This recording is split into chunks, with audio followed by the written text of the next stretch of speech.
talk for about 3 hours, if that's all right. That's perfect. I've cleared my entire diary. Thank you. And then we'll take a break, and then we'll come back for the second part of the interview. Congratulations on winning this prestigious award. Thank you. That's great.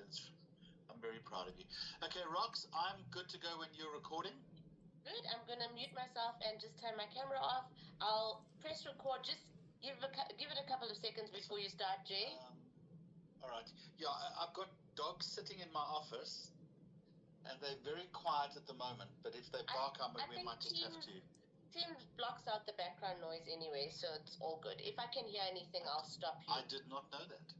Okay. It does, indeed. Very, very technologically forward. Okay. Good luck. Enjoy. Thank you.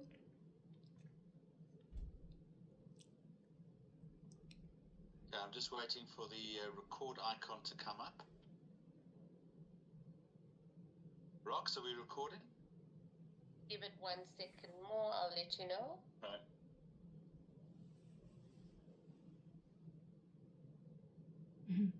Looks like we are. There we go. Okay. Alrighty, and let's start with the intro. Risk management expert Kovni Mudli is the 2024 Risk Manager of the Year. The women empowerment activist is also the founder of Boss Babes South Africa, which, if I've read all of this correctly, aims to uplift women in Mzansi. Kovni says the prestigious award was not only for her, but also a tribute to her fellow risk professionals. That really is a nice tribute. So my question, as we have a brief conversation, is what makes her tick, and why did she choose the risk sector, and maybe what advice to aspiring young risk professionals? Kovni, first of all, congratulations and a very warm welcome. So let's wade in with the obvious question then. What inspired you to pursue a career in risk management? Did you fall into it, or was it something that you'd planned? Thank you so much, Jeremy. I'm really, really excited to have this discussion with you today, and I hope that it inspires those that listen to it. So for me, I started my, official career when I qualified as a chartered accountant in 2010. I was fortunate enough to do my articles at Deloitte, and I knew that once I qualified as a CASA, I really wanted to do more diverse type of roles. So for me, your typical financial manager was not my first choice. I had an affinity towards risk management, towards audit, towards strategy. And I think it's really based on my personality of always wanting to find solutions. I love thinking outside of the box, and I love coming up with actions to really mitigate risks and prevent issues in the future. So that's really how it started. After I completed my articles with Deloitte, I then went on to Accenture South Africa, which is management consulting. And during that time, I, worked for many JSE listed companies, again, focusing on identifying risks within their processes, how to optimize their processes, how to bring in best practice to help them align with what is needed to make organizations the best version of themselves. And thereafter, I started my role with Discovery Health, and for 5 years, I was the head of risk management for Discovery Health, and it was something that I truly loved, simply because, risk management, I liken it to life management, because whether you know it or not, every single day, each of us are managing risk in our own way. And I think it's very important, that once you grasp the concept of risk management, it almost becomes part and parcel of your life. And, you're trying to take you're trying to take decisions in your life that help you, not to get yourself into any kind of future, trouble or issues. You use the phrase, the concept of risk management, and you also talk about your strength being in finding solutions. Yes. So how then would you describe your approach to identifying and mitigating risk? I think we operate in a very dynamic environment, especially in the South African context. Things are constantly changing. So for me, it has been about, constantly keeping my finger on the pulse to be able to identify if I read something in a news article, if I read something in an IRMSA guideline or on the website. As a risk professional, you need to be thinking outside of the box in terms of what does that mean from a risk perspective? What does a macroeconomic condition mean for my particular organization? So for me, my ability to identify risk is really to take into account risks from all sources. I don't believe that any risk that comes our way is to be ignored, because sometimes a risk that looks really small could actually be a symptom of something a lot greater. And risk management is very much about doing deep dives. It is about being able to, I want to say, deep dive very much like an investigative journalist does, to get down to why has something actually happened? What is the root cause of that particular risk? Some of the methodologies that we use is something called the 5 why analysis, and that helps a risk professional to drive down into why has something actually happened. Because like I say, risks are often a symptom of something greater that is happening within an organizational space. That's so interesting, because on the one hand, you've got to have the ability to find the insight. But what I'm also hearing you say is that the interpretive analysis of that intelligence is as critical. So it's two sides in many ways to the coin. Absolutely, absolutely. To be able to take large amounts of information, trend it, analyze it, and determine what does this actually mean, for me is the core of good risk management. So if you were to look at the current working environment for risk professionals in this country right now, what are some of the bigger risks that they are not only facing in 2024, but let's also face forward if we can? What about next year? Yeah. I think that's a very great question, and I want to just share a bit of insights around risk professionals know that we compile a risk register, also known as a risk profile. It is probably one of the biggest documents that highlights all the risks within a particular organization. But what I wanted to share today is probably some of the risks that I want to say are more hidden or not really, I want to say, brought out to the forefront. And for me, these are risks like cyber risk, right? Because a lot of organizations at this point are faced with cyber risk. It doesn't necessarily mean that something has to happen. It's more the risk about, do you have the right controls and processes in place to avoid these cyber risks from happening? And cyber risks, of course, as you know, lead to something a lot more serious, which is a POPIA breach. So the personal protection of information is really critical in South Africa today and the worldwide. So something like having a POPIA breach is something that could, easily get to a very high level of reputational damage. Jeremy, actually came across a case recently where one of my mentees in Cape Town, his information was actually used by his company. So it was actually medical information that the company had gotten, and they had actually used that information against him. And that has had severe and terrible repercussions for that particular company. So I think it just goes to show that there's a lot of risks that may not be seen as very significant on your risk register or your risk profile, but looking beyond and just also using real life examples is very, very important. A second one that I think is very topical at this point is gender-based violence. We often think of gender-based violence as something that, has to happen within a romantic relationship, or has to be, something physical or an assault that you can see. But as a mentor and someone that sits on various women empowerment forums, including my own, it seems to be that within corporate organizations, there seems to be a lot of GBV happening, especially from a psychological perspective, around bullying, harassment, even sexual harassment is what I've come across of late. And these are huge risks. These are risks that may not be on your risk profile, but when they go wrong in a very, I want to say, mammoth way.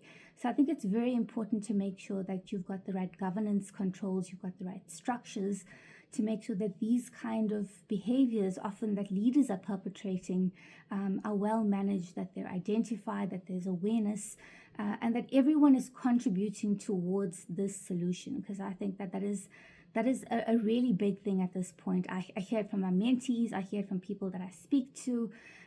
These are, challenges that if they, I want to say, go viral, we're living in a world these days of cancel culture. Everyone can record anything these days. And I think that is very, very important to make sure that, where you've got these gaps in your processes, they're causing these kind of governance issues, is causing these kind of breaches in labor law, that you do have processes and controls to actually mitigate it before it has the ability to cause significant reputational damage. You're absolutely right.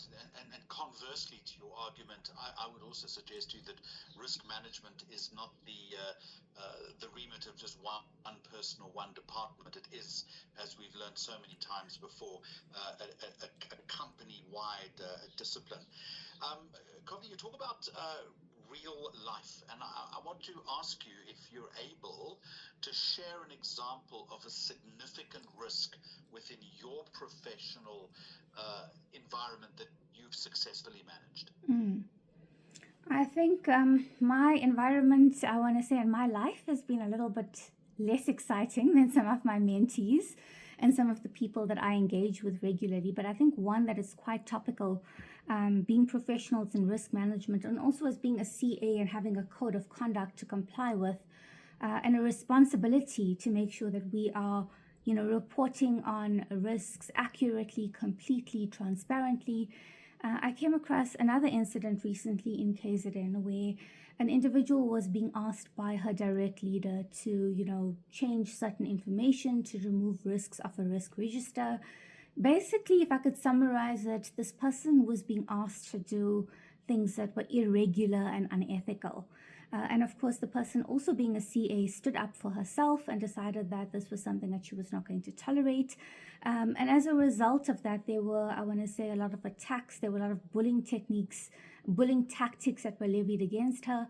And I think this, for me, is a really huge concern when we look at professionals. Because at the end of the day, as much as you are aligned to a particular employer, it is very important for us as professionals in general to make sure that we are able to abide by ethical considerations, that we are doing things that are regular, that we are following the SICA Code of Conduct, the IRMSA Code of Conduct, that we are following all of these rules and regulations to the T. And I don't think anyone in any professional situation should be finding themselves in a situation where they've got to choose between their job and they've got to choose between doing what is right. Which I guess begs the question, how do you foster or inculcate an environment or culture of risk management within an organization? And often when so many corners, as you've just outlined to me, are being cut. Yeah. For me, Jeremy, a lot of it starts, and most of it starts in any organization, is what we call the tone at the top. And this is your most senior leadership. It is the values that they exhibit. It is the disciplinary actions that they take when they see that something is not right within their organization. For me, everything starts when we talk about the tone at the top. Your ethics, your values, your leadership, everything starts at the top. And if that is strong, and if that foundation is strong, then you notice that your leading companies and your best practice companies, that kind of leadership filters through right to the bottom. So you have a top-down approach that's great and ethical, and you have a bottom-up approach that's also ethical. And that's what you find in your leading companies, where the two marry each other, and you never find a situation where there's misalignment between, for example, an employee's own personal value systems and that of an organization. I think a lot of it, you may have heard the term that a fish rots from the head. And that is certainly what I've seen from my experience.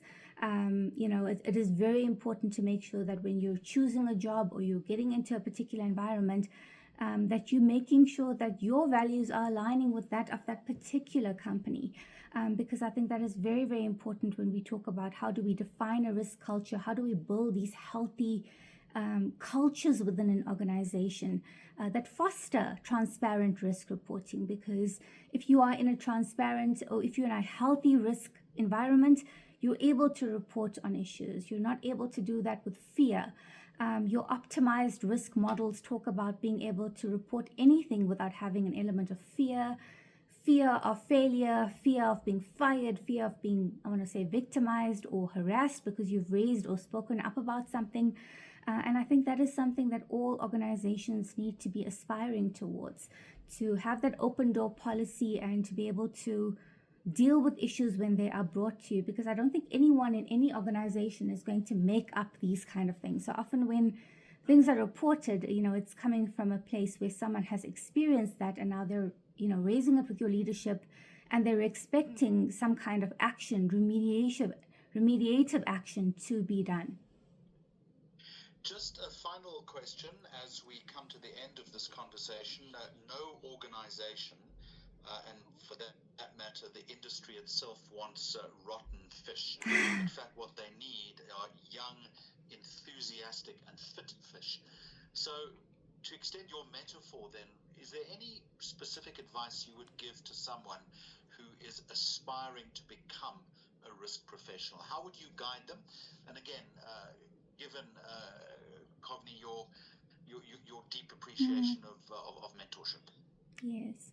I think that's also a very great question. And I just want to say that the profession of risk management, and I say this with the utmost respect, it is not for everyone. There are some people that generally do not love having debates with other people.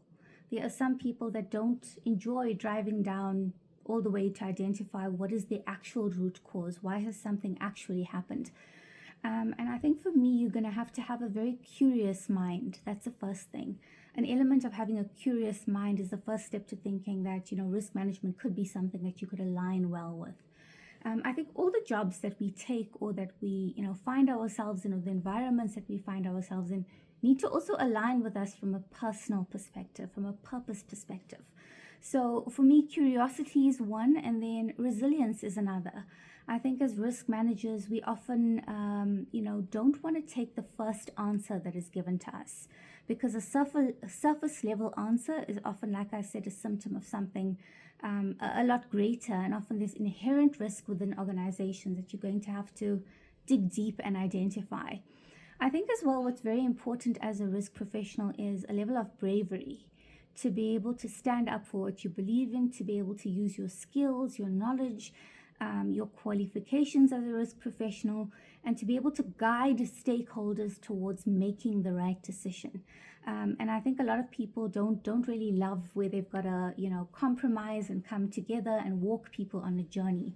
So I think for me, it is about having a personality that is resilient. Personally, I am a truth seeker. I don't hide from that. So for me, it is really about getting to the truth and being able to report on whatever it is I need to report on accurately, transparently, and complete. The minute I don't have that freedom to make sure that I'm reporting on everything that I need to, that's when a sense of discomfort can come over me. So I think for me, it is very important for risk professionals who are thinking about entering this space is to just spend time understanding a bit about yourself. Who are you? What do you enjoy? Do you enjoy those debates that go on for hours sometimes? Is this something that you really want to put your heart and soul into? Because I think that is the makings of a good risk manager. And I think I'm surrounded by a lot of great risk professionals through the various forums that I sit in as well, and the offline chats that we have with our colleagues and our friends. It really is about being able to say, I am going to put my head on the block because this is something that I believe in. This is something that has to be reported. This is something that cannot be ignored. And for me, that is really the makings of making sure that we are reporting on things, because at the end of the day, it is public interest. We are not reporting on it for ourselves. We are not even reporting on it directly for our companies. But there are stakeholders that are actually reliant on the information that we as risk professionals put out there. Stakeholders make decisions on what we put out there. So it is very important that what we present to them is fair, accurate, and transparent. Well, you have made a very eloquent case for a career in risk management, and I'm going to congratulate you on your accolade. Kovni Mudli is the Institute of Risk Management 2024 Risk Manager of the Year. It is an award which is richly deserved. Thank you so much for talking to me today. Thank you so much for having me. Really, really excited to lend my voice to this platform and hopefully inspire the young risk professionals to also, decide if this is something that they want to invest their time and follow a career in risk management. And we're done. Thank you. Don't go just yet. Rox, have you got all of that? That was stunning. Thank you both see your picture so again. much. I've stopped the recording. Yeah. I Okay, thoroughly enjoyed can I listening to that, Kavini. Thank you so Thank much. you. Thank you. Can I make 2 points? Yes. First of all, it was really brilliant. Rox, Brilliant. this is a we're always looking for new voices in the risk management industry, the media generally. There are a few, and we tend to use them a lot. So next time I've got an issue where we need to talk about risk, I'm going to come knocking on your door, right? Sounds great. So he's saying this won't be the last time. This I'll be sounds bothering great. you. Yeah. No, this is great. And I think, because risk is constantly changing, the environment that we operate in is so dynamic. We've got NHI coming up. We've got a host of other things that are, popping up in the next, I want to say year to 5 years is what we call emerging risks. So I think it's very important, to keep that conversation going and to bring new thought leadership to risk management, because I think people look at the risk register and that everyone knows what's on there, but I guess it's also important for me to identify what's not on there. You've got to think What's not on there, and what could be on there if companies don't And I also adhere. I liked your link between, it's almost like investigative journalism and risk management, which is a nice link. Rox, I'll leave that to you. I know IRMSA will use it. It'll go up on the website. However you want to, I guess you'll cut bits of it up in pieces and all of that.